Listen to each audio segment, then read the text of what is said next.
Se você clicou nesse vídeo, é porque você é um fofoqueiro que nem eu. Então seja muito bem-vindo a esse quadro aqui no canal, onde eu trago fofocas chocantes da gringa. O meu nome é Fernanda Fernandes e esse aqui é o Fernanda na Gringa. Aqui nesse canal eu compartilho vídeos sobre vida na gringa, fofocas estrangeiras, gringo reagindo a coisas do Brasil e muito, muito mais. Então já vai se inscrevendo pra não perder nenhum vídeo, deixa o seu like se você gosta desse tipo de conteúdo e compartilha aqui nos comentários alguma fofoca chocante que você tem. E como eu disse, esse aqui é mais um vídeo de fofocas da gringa, que eu sei que vocês adoram. E eu peguei essas fofocas lá do subreddit Am I the Asshole? Que traduzindo seria Será que eu sou babaca? Que é onde as pessoas desabafam e contam aí suas histórias perguntando se eles estão errados ou não. E eu não vou só ler essas fofocas pra vocês não, tá bom? Eu vou contar aqui como se fosse uma história mesmo.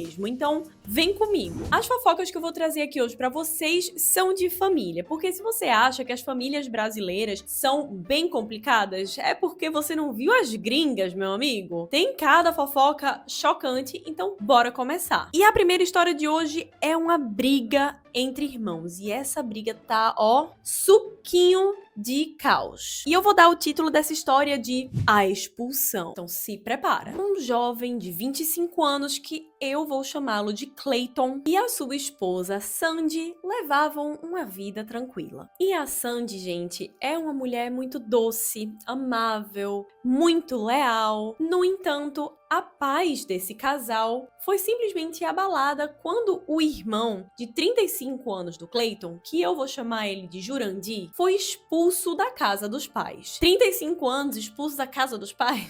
Já devia ter sido expulso há muito tempo, né, meu filho? 35 anos? Tá fazendo o quê na casa dos pais? Mas beleza, né? Quem sou eu para julgar? O Jurandir nunca teve um emprego estável. Ele ficava pulando de subemprego a subemprego e ele tinha acabado de pedir demissão do último emprego dele. E aí, quando ele chegou em casa, ele contou pros pais dele, que piraram pra cima dele, né? Tipo, meu filho, você tem 35 anos, você tá na hora de se acordar pra vida. Tiveram uma briga gigantesca e o Jurandir perdeu o controle. Explodiu. Aí o que aconteceu? Os pais falaram, você não vai mais morar aqui, mas pra você não ir pra rua, vamos pedir para o seu irmão, o Clayton, acolher você na casa dele.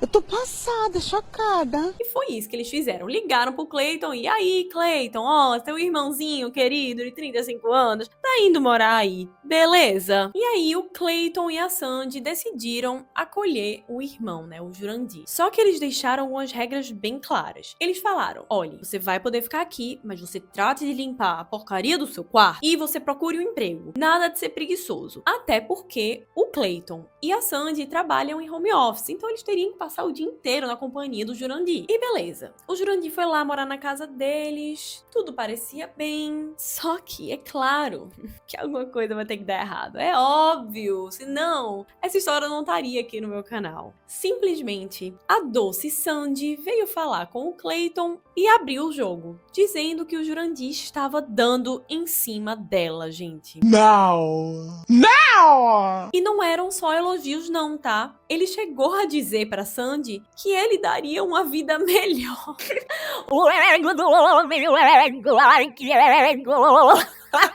Dizendo que ia dar uma vida melhor pra Sandy e falando pra ela largar o irmão dele. Vê se pode, gente. E pra completar, ele ainda pediu pra ela dormir com ele. Agora eu fico imaginando. Por favor, dorme comigo. Eu te dou uma vida melhor. Vai te lascar, macho. E aí o Clayton, é óbvio, explodiu pra cima do irmão dele, né? Chamou ele de sem futuro, de um homem de quase 40 anos que ainda não tinha uma vida, que não tinha namorada, que não tinha trabalho, que não tinha nada. E foi briga, briga, briga, briga. E aí o irmão Jurandir quis passar autoridade dizendo que, eu sou o irmão mais velho, você tem que me respeitar. Vai te lascar, né, Jurandir? Eu dei esse nome pra você por um motivo. E aí, gente, a briga dos dois escalonou. Eles passaram 10 minutos gritando um com o outro, berrando e xingando, e enfim, tudo de ruim. E aí, o que é que a Sandy fez? Cansada da briga, ela ligou para os sogros dela, né? Os pais desses irmãos queridos e amáveis. Mentira, que o Clayton, ele é amável sim, tá? Tô com peninha do Clayton. E aí os pais dos irmãos foram lá pra casa dos dois, do casal, né? Buscaram o queridinho, o filhinho deles, de 35 anos. Foram buscar como se estivesse buscando na escola, gente. Só que, você acha que os pais entenderam a história? E ficaram do lado do casal que acolheu o irmão dele e levaram uma punhalada assim nas costas? Não, gente. Os pais culparam o casal. Culparam a Sandy e o Clayton. Dizendo que, ai meu Deus, você não apoiou o seu irmão. Você não deu o apoio que ele precisava. Que absurdo. Ou seja, né? Botaram tudo no da Sandy e do Clayton. E eles só estavam tentando ajudar, gente. Só que tem um limite, né? O cara deu em cima da Sandy. Pelo amor de Deus. E aí, o final dessa história é que o Jurandir voltou, de fato, a morar na casa dos pais. E os pais estão putos da vida com o Clayton. Botando toda a culpa na confusão no Clayton. Só que, gente, não foi o Clayton. E aí eu quero saber de vocês. Vocês acham que o Clayton é o babaca? Eu acho que não, né? Eu acho que vocês não vão achar que ele é o babaca, porque vocês são sensatos. Ou eu estou errada? Enfim, me conta o que é que você acha. Mas eu acho que o Clayton não é babaca. O Jurandir é um Jurandir mesmo. Ele é um babaca. Ele é o errado da história. E esses pais são malucos, porque assim, gente, a única explicação que eu dou pra eles tratarem o Clayton dessa forma é que eles estão com raivinha, que agora eles vão ter que de novo abrigar o filho mais velho deles, né, o Jurandir. O Jurandir teve que voltar a morar com eles, então eles estão com raiva, eles não querem.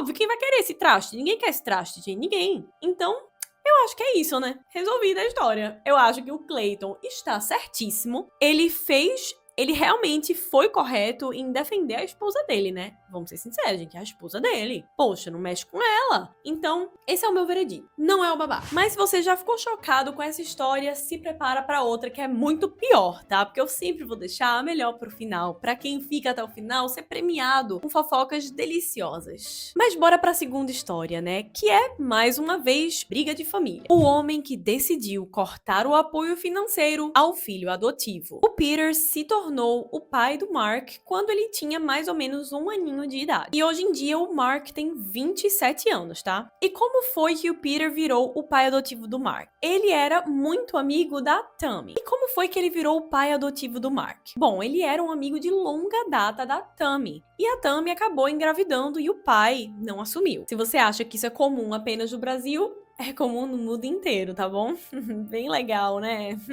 Pra não dizer o contrário. Então, o Peter decidiu ajudar a Tammy quando o filhinho dela nasceu. E uma coisa levou a outra, eles acabaram se apaixonando e ficaram juntos. Quando o Mark tinha 3 anos, os dois, o Peter e a Tammy, né, se casaram. E o Peter fez toda a papelada de adoção do Mark quando ele tinha 5 aninhos. E o combinado do casal é que a Tammy iria cuidar da casa, do marido, do filho, e o Peter iria trabalhar para sustentar todo mundo. Um combinado até que comum, né, gente? Muitas famílias funcionam dessa forma. O Peter, por mais que não fosse o pai biológico do Mark, tratava o Mark como seu próprio filho, é claro, até porque ele adotou ele, né? Cuidava dele com muito amor, levava ele para as atividades extracurriculares, ensinou ele a andar de bicicleta, enfim, um combo todo. Inclusive, ele garantiu que o Mark terminasse a faculdade sem nenhuma dívida. O que, se você não sabe, é raro de acontecer. Por quê? Nos Estados Unidos, as faculdades são muito caras. Então, os estudantes já saem da universidade com uma dívida gigantesca. Isso é realmente muito comum, tá, gente? E aqui o Peter fez questão de pagar tudo pro Mark e ele saiu sem dívidas. Que, ó, parabéns, viu? Palmas pra ele. Só que foi justamente na faculdade que tudo começou a desandar. O Mark sempre foi um bom garoto, só que quando ele entrou na faculdade, ele virou outra pessoa. Ele se tornou muito distante e quando ele ligava pra casa, ele só queria falar com a mãe. Ele não queria falar com o Peter. Estranho, né? E o Peter descobriu que o motivo disso é porque o Mark começou a namorar uma menina na faculdade. E essa menina é adotada. E ela acabou compartilhando muitos traumas que ela tinha com o Mark. E o que é que o Mark fez? Ele se deixou influenciar pela menina, decidiu entrar em contato com o pai biológico dele, e aí o Peter sentiu que ele estava sendo substituído. Olha o drama, gente. A Tammy, né, a mãe do Mark, apoiou ele em cada decisão. Então, quando ele decidiu, né, entrar em contato com o pai biológico e tudo,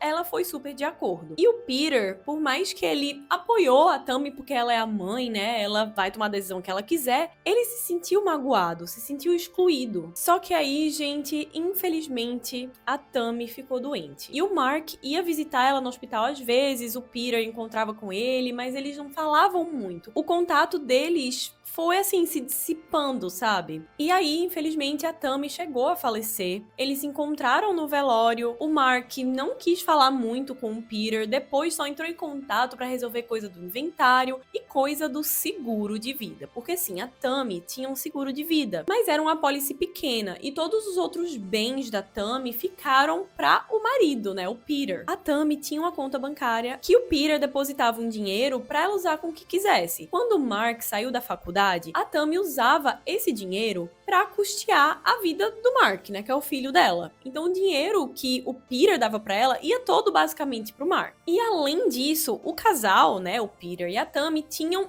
outro seguro de vida, que era diferente do que a Tammy deixou ali pro Mark. E esse era um seguro feito pelo casal. Quem pagava totalmente as parcelas era o Peter, e ele foi feito na intenção de que, caso um dos parceiros falecesse, o outro teria dinheiro para cuidar de si e também do Mark. Mas lembrando, essa apólice era só dos dois, tá? Importante. Só que aí, gente, um tempo depois da Tammy falecer, o Mark foi atrás do Peter para pedir dinheiro para ele, alegando que agora ele não tinha mais o dinheiro que a mãe enviava para ele. Só que o Peter falou que nada disso, ele não ia ajudar. Até porque ele tinha o apólice do seguro que a Tammy fez para o filho, e ele era um adulto formado na faculdade e podia se virar. E aí o Mark ficou muito revoltado. Disse que o Peter não considerava ele como um filho de verdade. Só que aí o Peter respondeu que, se você quer dinheiro, então peça pro seu pai biológico, meu filho. Não é ele que você quer na sua vida? Ou seja, gente, virou uma briga por causa de dinheiro, né? Nada novo sob o sol. Sempre que tem alguma morte na família, o dinheiro vai sempre ser o assunto que vai trazer briga. É impressionante. E detalhe, o Mark até se casou. E a esposa dele foi falar com o Peter, dizendo que era um absurdo ele não dar dinheiro pro Mark, e que ia cortar ele da vida deles, e que quando eles tiverem filhos, o Peter não ia poder ver os netos. E o que é que o Peter respondeu? Disse que tudo bem, que ele tá em paz. Ele sente muita falta da Tammy, mas ele vai fazer o quê? Se o Mark claramente não queria mais ele depois que conheceu o pai biológico. Então, tá nessa situação agora. Fim dos tempos mesmo, viu? Fim do mundo, bem que o povo da igreja fala. O Peter em paz porque ele fez o que pôde, ajudou o menino enquanto pôde, depois que o menino não quis mais, ele seguiu com a vida, e o Mark tá atrás do Peter querendo dinheiro. E aí, gente, você acha que o Peter, ele é babaca por ter negado dinheiro ao Mark? Eu sinceramente acho que não é babaca. O Mark tem 27 anos. Lembrando disso, 27 anos. O Peter pagou tudo pra ele, desde sempre, tratou ele como filho, e no momento que o Mark conheceu o pai biológico, ele não quis mais saber do Peter. Aí depois já vim correr atrás. Não, né? Se ele fosse um adolescente, beleza, mas não. Ele não é um adolescente. Ele é um adulto, casado. Te enxerga, menino, vai trabalhar. Já tem a apólice de seguro, ele tem dinheiro, gente. Não é que ele não tem nada. Se ele não tivesse nada, também, beleza, seria outra situação. Mas ele tem a apólice de seguro, que dá pra ele se virar. Então, assim, eu acho que o Peter não é babaca. Mas eu quero muito saber o que é que você acha dessa história. Mas me conta o que é que você achou. E me conta também se você gostou das histórias de hoje. Me conta se você gosta desse estilo de vídeo. Eu contei aqui essas histórias de forma diferente. Geralmente eu leio o texto do subreddit, mas eu quis contar de fato a história pra ficar mais dinâmico pra vocês. Então me fala se você gostou, por favor, só pra eu saber, né? O próximo vídeo fazer da forma que vocês preferirem. Então, por favor, comenta, deixa o seu like, hein? E eu vou deixar aqui no final do vídeo outro vídeo de fofocas absurdas da gringa pra você se divertir, tá bom? Um beijo, tchau!